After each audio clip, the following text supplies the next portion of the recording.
We all make mistakes, period. But when a young person who doesn't have a lot of resources makes a bad decision, it can often lead to a lifetime in the justice system. But with education, support, and some love, many are hoping to break this cycle for teens in our community. We got to learn more about TechX, bringing a world of career pathways and technology to the Kent County Juvenile Detention Center. As a 12-year probation officer, I know that the idle mind is the devil's workshop. And so the more that we can connect them to in the community that are positive, that create positive outcomes for them is our goal. Hugh Martin Robinson II has worked within the Kent County juvenile system for most of his career. Right now, there are between 80 to 90 young people housed at the detention facility for all kinds of reasons. We have several different levels of young people that can come into the center. We take those that have brand new charges. We take some who are obviously on probation, maybe some that are returning from institutional placements. But everybody that is here as a young person is here pending something, whether it be a psychological evaluation, moving on to a foster care home, some type of institutional placement, moving back into the community after they've received some resources. Sadly, it's not uncommon for teens to end up here more than once. One of the things that I always say is it's really easy to get in the system, but it's really hard to get out. And so exposing them to, again, different programs that they can use, upon their release is critical. I mean, our recidivism level is actually a lot higher than we would like it to be, but that's not a juvenile detention problem. That's really a systemic problem. But Robinson, the staff here, and community partners are doing what they can to show these young people they have a future. Alvin Hills IV is the co-founder of the Midwest Tech Project.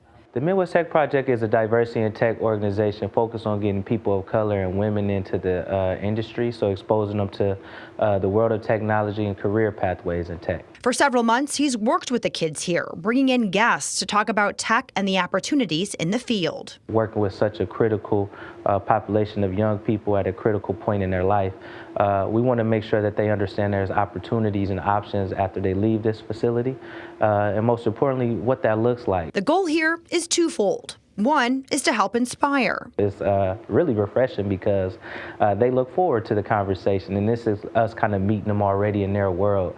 These apps from Cash App to Snapchat, DoorDash, all these things that they use so naturally, we just want to kind of help them understand how they can actually build it. So we actually bring in tech companies that could walk them through that process and do some unique interactive workshops and exercises. But Hill says there's also another crucial long-term goal. We're kind of having to rebrand and rethink what does the future of our workforce look like in Michigan. And a lot of attention focuses on Silicon Valley and Austin, and not so much in the Midwest. So we know that now with like the right places vision to make Grand Rapids and West Michigan a tech hub, how do we make sure that we build it in an equitable way that's inclusive, that's representative of community and culture? It is important to note that who this education comes from is also a big deal. The majority of our population is African American males, and so AJ is obviously African American male. I am also, and so just us being able to establish those relationships and bring progress to whatever it is that they want to accomplish. One of the things that that you learn in dealing with juveniles is that you really want to have things in place that they are interested in. We're just excited to continue to bring in these different companies and groups that exist in West Michigan. So then, once they leave this facility, they have a brief lay of the land, who to go to for what, and ultimately we're creating relationships that supersede this one moment in their life that could be lead to a job shadow, an internship, and our ultimate goal is entry-level employment at some point. If you are a tech company and you'd like to be a part of TechX, or if you feel you have some other gifts to share with these young people, there are plenty of opportunities available. We've put contact information on our website under this story to reach out to either Kent County or the Midwest Tech Project.